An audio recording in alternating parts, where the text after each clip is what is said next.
Movie की शुरुआत में 38 साल की उम्र वाला एक शर्मिला बॉडी बिल्डर दिखाया जाता है जिसका नाम है डेनिस पीटरसन। इतनी अच्छी बॉडी और मसल्स होने के बाद भी डेनिस की कोई गर्लफ्रेंड नहीं है और पहले भी कोई गर्लफ्रेंड बनी नहीं। वो एक छोटे से शहर में अपनी बूढ़ी माँ इनग्रिड के साथ रहता है। एक दिन डेनिस अपने जिम में आने वाली एक औरत के साथ डेट पर जाता है और एक दूसरे से पहचान करते हुए डेनिस उस लड़की को बताता है, मैं प्रोफेशनल बॉडी बिल्डिंग करने के अलावा एक गार्ड की नौकरी भी करता हूँ। अब डेनिस के साथ आई वो लड़की बताती है, मेरे समुद्र के किनारे खुद का एक सैलून है। इसके बाद वो औरत डेनिस के साथ फ्लर्ट करने की कोशिश करती है, लेकिन डेनिस तो इस चीज में बिल्कुल भी ध्यान नहीं देता। जब वो औरत कोशिश करती रहती है तो डेनिस को बड़ा अजीब महसूस होता है और वो आखिर में उस औरत के पहने हुए हार की तारीफ करने लगता है। उस औरत को ये चीज पसंद नहीं आती और इसीलिए उनकी डेट भी खत्म हो जाती है। अब घर वापस आने के बाद डेनिस चुपचाप अपने कमरे में जाने की कोशिश करता है, लेकिन तभी उसकी भड़की हुई माँ इनग्रिड उसके सामने आ जाती है। वो पूछती है, डेनिस तुम अभी तक कहाँ पर थे? और डांट लगाते बोलती है, तुमने मुझे क्यों नहीं बताया कि तुम आज लेट आने वाले हो? लेकिन सच बताने की जगह डेनिस एक झूठी कहानी बनाता है, मामा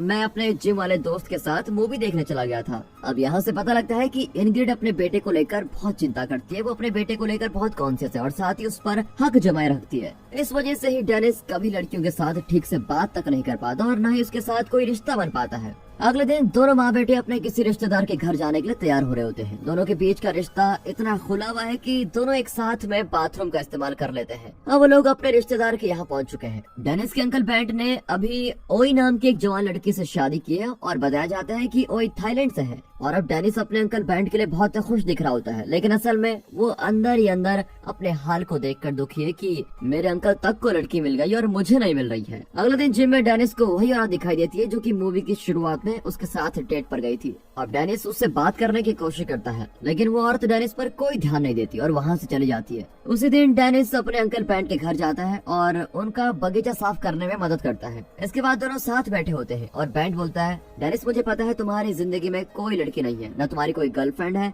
और न कभी बनी। मेरा तो ये बोलना है कि तुम्हें कुछ दिनों के लिए थाईलैंड जाना चाहिए। बेंट उसको कुछ किताबें दिखाते बोलता है, बेटा देखो थाईलैंड कितना सुंदर देश है और वहाँ बहुत सारी सुंदर सुंदर लड़कियाँ भी रहती हैं। अब डेनिस को ये आइडिया बहुत पसंद आता है, इसलिए वो रात के समय थाईलैंड के बारे में सभी चीजें देखता है कि वहाँ पर क्या चीज कैसी है। अब सारी जानकारियाँ इकट्ठा करने के बाद वो एक हफ्ते के लिए थाईलैंड जाने का तय कर ही लेता है। अगले दिन डेनिस पहली डेट वाली औरत के पास जाता है और उसके मुंह पर सीधा सीधा बोल देता है, तुम मेरे टाइप की नहीं हो, मुझे तुम्हारे जैसी गर्लफ्रेंड बनाने का कोई शौक भी नहीं है। बाद में खाने के समय डेनिस अपनी मम्मी को बताता है, मम्मी मैं कुछ दिनों के लिए बाहर जाने वाला हूँ। हालांकि वो झूठ बोलता है, मम्मा मैं जर्मनी जाने वाला हूँ, मैं वहाँ एक बॉडी बिल्डिंग प्रतियोगिता में भाग लेने वाला हूँ। इसके बाद भी इनग्रिड को ये बात पसंद नहीं आती और वो गुस्से में खाना छोड़कर ही चली जाती है। अगले कुछ दिनों तक इनग्रिड डेनिस से बहुत गुस्सा रहती है। वो डेनिस पर कोई ध्यान नहीं देती। जब डेनिस को थाईलैंड के लिए निकलना होता है तो इनग्रिड तब भी उससे नहीं मिलती। अगले सीन में दिखाते हैं कि डेनिस प्लेन से थाईलैंड के एक शहर पटाया में पहुंच चुका है। जैसे ही वो होटल में पहुंचता है तो वो हैरान हो जाता है, क्योंकि होटल में काम करने वाली लड़की उससे बोलती है,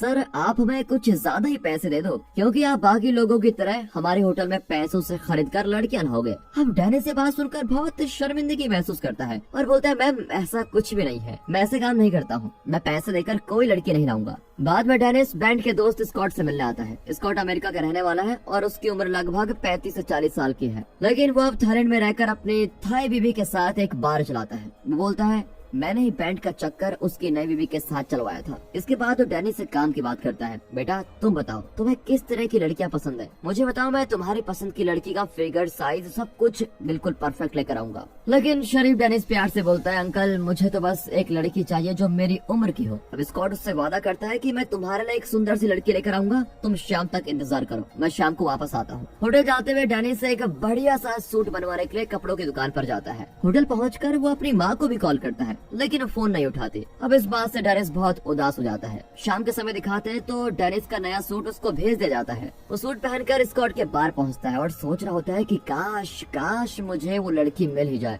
डेनिस देखता है कि उसकी तरह ही पश्चिम देशों के बहुत सारे आदमी वहाँ पर आए हुए हैं, लेकिन वो सभी बूढ़े हैं और थाईलैंड की जवान जवान लड़कियों के साथ मजे कर रहे हैं। अब स्कॉट डेनिस को पैट नाम की एक लड़की से मिलवाता है। पैट काफी बातें करती है और जल्दी वो डेनिस के साथ खुलने की कोशिश भी करती है। वो डेनिस की बॉडी की तारीफ करते बोलती है, डेनिस मैं आपकी बॉडी देखना चाहती हूँ, क्या आप मुझे दिखाओगे? वैसे तो पैट ने ज्यादा कुछ तो नहीं मांगा, लेकिन हमारा डेनिस तो हमेशा से शर्मिला रहा है, इसलिए वो घबरा जाता है और बाथरूम में चला जाता है। लेकिन पैट उसके पीछे पीछे पीछे आ जाती है और डेनिस को सेक्स करने के लिए इशारे देने लग जाती है। आखिरकार डेनिस ऐसा करने के लिए तैयार हो ही जाता है और पैट को लेकर अपने होटल में पहुंचता है। वहां जाकर पैट बताती है कि सेक्स करने के लिए तुम्हें इतने पैसे देने होंगे और अब डेनिस को समझ आ जाता है कि पैट पैसों के लिए सेक्स करने वाली औरत है। इसलिए गुस्सा होकर डेनिस पैट को वहां से चले जाने को बोल देता है। अगले दिन डेनिस अकेले शहर में घूमता है और आसपास के जिम में भी जाता है। उसको एक जिम की मालकिन मिलती है जिसका नाम टोई है। अब एक्सरसाइज करते हुए डेनिस की दोस्ती प्रेप से हो जाती है जो कि जिम में एक ट्रेनर का काम करता है। दोनों बातचीत कर रहे होते हैं और प्रेप डेनिस को एक मैगजीन देखकर पहचान लेता है और बोलता है, भाई आपकी बैक मसल्स तो बहुत अच्छी है, मैं तो आपका फैन हूँ।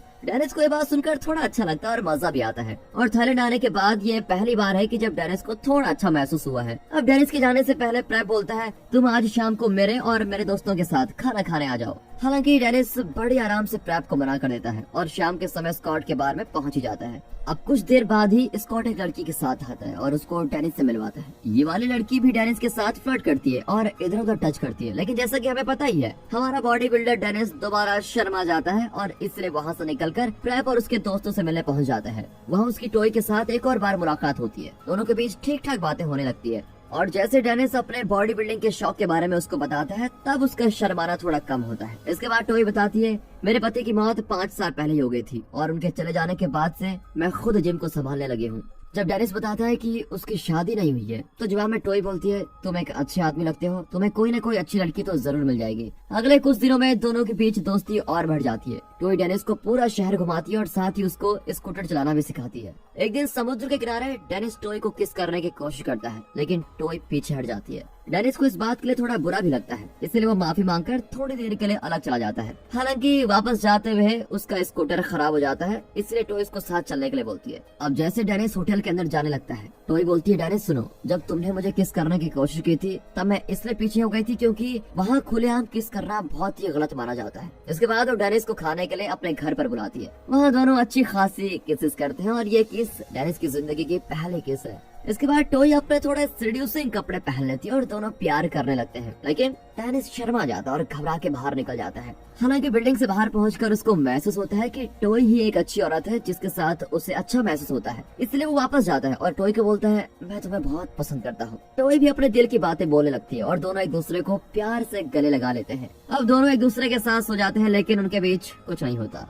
फ्यूचर के कुछ प्लान्स के साथ डेनिस वापस डेनमार्क आता है और इनग्रिड उसको वापस देखकर बहुत खुश होती है। अब इनग्रिड का ध्यान डेनिस के रंग पर जाता है जो कि बीच पर रहने की वजह से थोड़ा काला हो गया है। डेनिस दोबारा झूठ बोलता है, मम्मी मैं जर्मनी में एक सैलून में गया था और ये उसी की वजह से हुआ है। अपने कपड़े निकालकर वो घर देखने निकल जाता है। फिर वो एक जगह ढूंढ लेता है और अपनी माँ को सब कुछ बताने का तय करता है। अब अगले सीन में दिखाते हैं कि डेनिस अपनी माँ के पास जाकर बैठा हुआ है और बोलता है, मम्मी मैं जर्मनी नहीं गया था, मैं तो बैंट अंकल के बोलने पर थाईलैंड गया था। मुझे वहाँ पर एक अच्छी लड़की मिली है, पर मैं झूठ बोलने के लिए आपसे माफी मांगना चाहता हूँ। इनग्रिड ये बात सुनकर बहुत भड़क जाती है और डेनिस को घर से बाहर निकाल देती है। हालांकि अगले दिन वो डेनिस को वापस बुलाती है और शांति से बैठकर बातें करती है। इनग्रिड पूछती है, क्या तुम टोई के साथ सोए भी हो? लेकिन डेनिस को बोलता है, मम्मी आपको इस बात से वैसे कोई मतलब नहीं होना चाहिए। ये बात सुनकर इनग्रिड डेनिस पर इल्जाम लगाती है कि डेनिस तुम सिर्फ सेक्स करने के लिए वहाँ पर गए थे। वो चिल्लाते हुए बोलती है, तुमने झूठ बोलकर और ये सब करके मेरा दिल तोड़ दिया है। हालांकि वो आगे ये भी बोलती है, मैं तुम्हें एक ही शर्त पर माफ कर सकती हूँ और मेरी शर्त यह है कि तुम्हें टोई के साथ अपना रिश्ता खत्म करना होगा। डेनिस इस बात के लिए मान तो जाता है, लेकिन फिर भी टोई को डेनमार्क में लाने की तैयारी करता रहता है। अगले सीन में वो एयरपोर्ट पहुंचता है और अपनी प्यारी टोई का स्वागत करता है। वो टोई को फूल देता है और फिर अपने नए घर लेकर आता है। टोई ये देखकर बहुत हैरान हो जाती है क्योंकि डेनिस ने उसको बताया था कि वो एक सिंपल से घर में अपनी माँ के साथ रहता है। अब डेनिस इस बात को बदलने के लिए झूठ बोल देता है कि इस घर में हम कुछ ही दिन रहने वाले हैं। वो टोई को एक हार गिफ्ट देता है और खुद पहना देता है। इसके बाद डेनिस बोलता है, मेरी माँ को बीमारी की वजह से हॉस्पिटल में रहना पड़ रहा है, इसलिए मुझे आज रात हॉस्पिटल जाना होगा और मैं तुम्हारे साथ नहीं रुक पाऊंगा। वो साथ ही बोलता है, मैं अभी के लिए तुम्हें अपनी मम्मी से नहीं मिलवा सकता क्योंकि मेरी माँ की तबीयत बहुत खराब है। पता नहीं वो इन सब चीजों को समझ भी पाएगी या नहीं, इसलिए हमें कुछ दिनों का इंतजार करना चाहिए। अगले दिन डेनिस टोई को नए कपड़े दिलाने के लिए एक मॉल में पहुंचता है। उसको कुछ दूरी पर अपनी माँ दिखाई देती है। अब डेनिस टोई को लेकर उस जगह से दूर जाने की कोशिश करता है, लेकिन इनग्रिड उसको देख लेती है।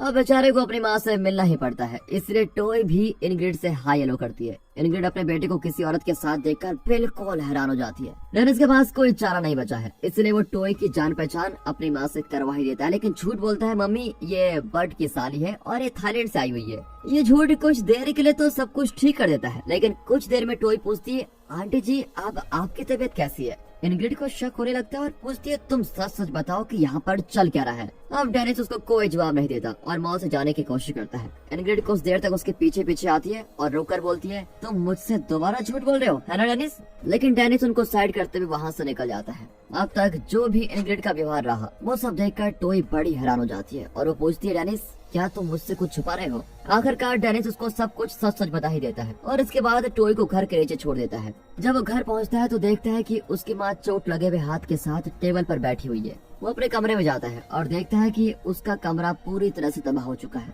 अब इस सब की वजह से डेनिस को इनग्रिड से बात करनी पड़ती है। इनग्रिड डेनिस पर इल्जाम लगाते हुए बोलती है तुम भी बिल्कुल अपने पापा की तरह हो। वो बताती है कि तुम्हारे पापा ने किसी दूसरी औरत के लिए मुझे छोड़ दिया था और तब तुम पैदा भी नहीं हुए थे। उसके बाद वो पूछती है कि तुम्हारे ये टॉय कब वापस जाने वाली है। लेकिन डेनिस ने तो मन बना के रखा हुआ है और बोलता है मम्मी टॉय अब यही रहने आई हुई है और मैं उसी के साथ रहने वाला हूँ। जब कोई चारा नहीं बचता तो इनग्रिड डेनिस पर रोते धोते हुए इमोशनल अत्याचार करने लगती है। लेकिन डेनिस बोलता है मम्मी प्लीज ये सब बंद करो। अब डेनिस ने तय कर लिया है कि वो अकेला और खुद से रहना सीखेगा ताकि वो और ज्यादा मजबूत बन सके। इसके बाद वो अपनी माँ की चोट की पट्टी करता है और अपना सामान पैक करता है। जाने से पहले अपनी माँ को गले लगा लेता है और गाल पर किस भी करता है। इनग्रिड दोबारा पूछती है बेटा प्लीज तुम कहीं मत जाओ, तुम मेरे साथ ही रहो। लेकिन डेनिस वहाँ से चला जाता है और बोलता है माँ हम लोग जल्द ही मिलेंगे। अब डेनिस अपनी कार में टॉय के पास जाता है और दोनों अपने नए घर के लिए चले जाते हैं। और दोस्तों इसी के साथ ये मूवी यहाँ पर खत्म होती है।